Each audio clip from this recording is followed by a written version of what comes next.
What's up, you guys? So today I have a pretty interesting battle. As you can see on the team preview, I do have a Trick Room team while my opponent's using a standard Rain Dance team. I am kind of experimenting around with a Trapinch. Pretty interesting. It's actually a pretty viable Pokemon in Trick Room, not gonna lie. I don't know why I brought it on my OU Trick Room team, but whatever, it's cool. I don't really mind. So either way, let's get straight to this battle. So I'm going to choose to start out right off the bat with my Celebi, because my Celebi is my best Trick Room person to use, because I do pack Trick Room and U-Turn, so I can get safe switches in.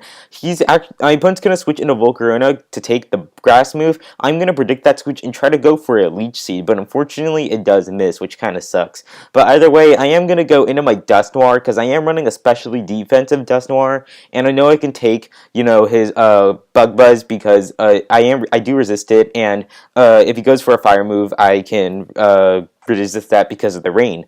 And he's actually going to show me he has Hurricane, which is kind of cool. But either way, I'm just going to go for the Toxic just to slowly lower the HP of this Volcarona, which is awesome.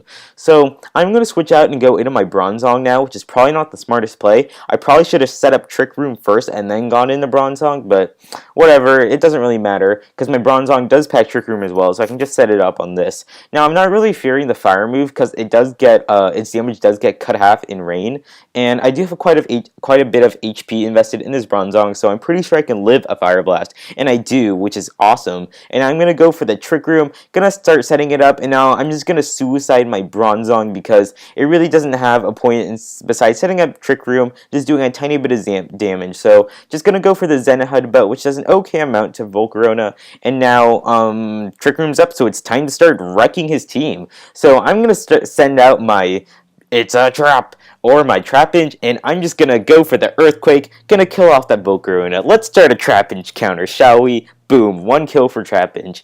Now he's gonna go into Politoed, I'm just gonna go for an Earthquake, and I get like freaking minimum damage, and I don't kill that Politoed, so I'm like, aw man, but he misses the Hydro Pump, so that's totally cool. So definitely a great thing, because Trapinch is just so freaking awesome that Hydro Pump decides not to kill the Trapinch because it's so cute. So I'm gonna kill off that Politoed. Bam! 2 kills for Trapinch. Trick Room does wear out this turn, which is absolutely perfect, so I'm basically forced to switch out either way. He's going to go into his Scrafty. I'm going to choose to switch into my my Scavalier because I really don't want the Scrafty to start setting up Dragon Dances or Bulk Ups, so I can definitely scare off that Scrafty with a Mega Horn, and I'm just going to go for it because I really don't want to risk anything. He's going to choose to switch into Toxicroak to resist the Mega Horn, which is definitely a good play. I'm going to choose to go for the Double Edge this turn because I know it'll do massive amounts of damage to this Toxicroak, and it does. So here he's going to try to go for the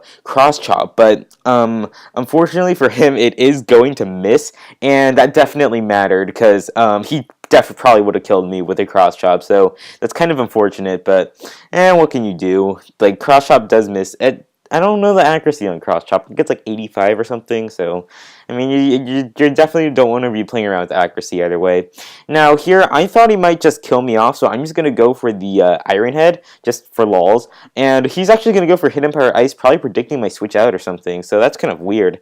But now he's just going to have to switch out and go back into his Scrafty, and I'm just going to go for another Double Edge just to do as much damage as possible, and with the Recoil and Life Orb, I am just unfortunately going to die, so oh well, that's cool with me. Now, I'm just going to choose to go back into my Electros now because I know I can take a hit and I can scare off this Scrafty. Now he's going to choose to go into his freaking Wobbuffet, and I'm just going to go for a T-Bolt, my strongest move, which is going to do a modest amount.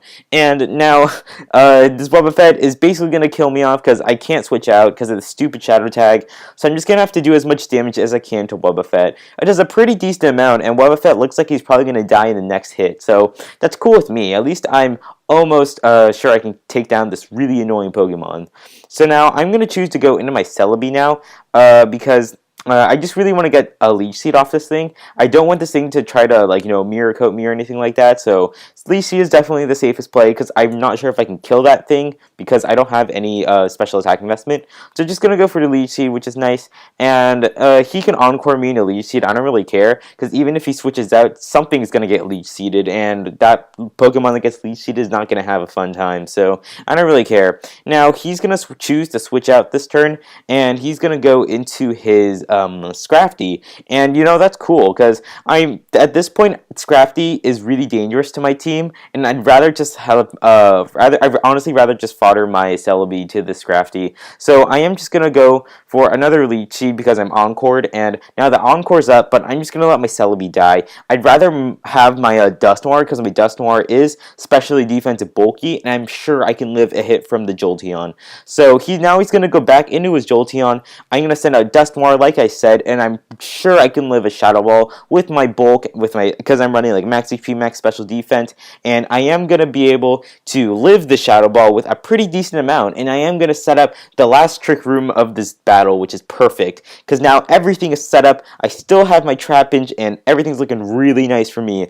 So he's just gonna finish me off. That's totally cool with me, because now I can go into my Trapinch, gonna go for an Earthquake, obliterate that Jolteon, and now his last Pokemon is his Wobbuffet, which is at a pretty low amount of HP, and now I am gonna be able to kill off that Wobbuffet. So that's like 4 freaking kills for a Trapinch. That's pretty awesome. So yeah, I hope you guys enjoyed this battle. Why don't you guys, how about let's make the comment question of the day. What is your favorite Trick Room Pokemon to use? Definitely Trapinch for me. I mean, look at this thing. With Choice Banded, Earthquakes just do massive amount of damage, so that's pretty awesome. And plus it has Arena Trap, so your opponent can't switch out as well, so it's basically screwed once Trapinch comes in, so I think it's pretty cool. Yeah, just let me know what you think is a really cool Trick Room Pokemon to use. I might consider it, we'll see. So yeah, I hope you guys enjoy this battle. This is Herpy Derpy signing out. See you guys later.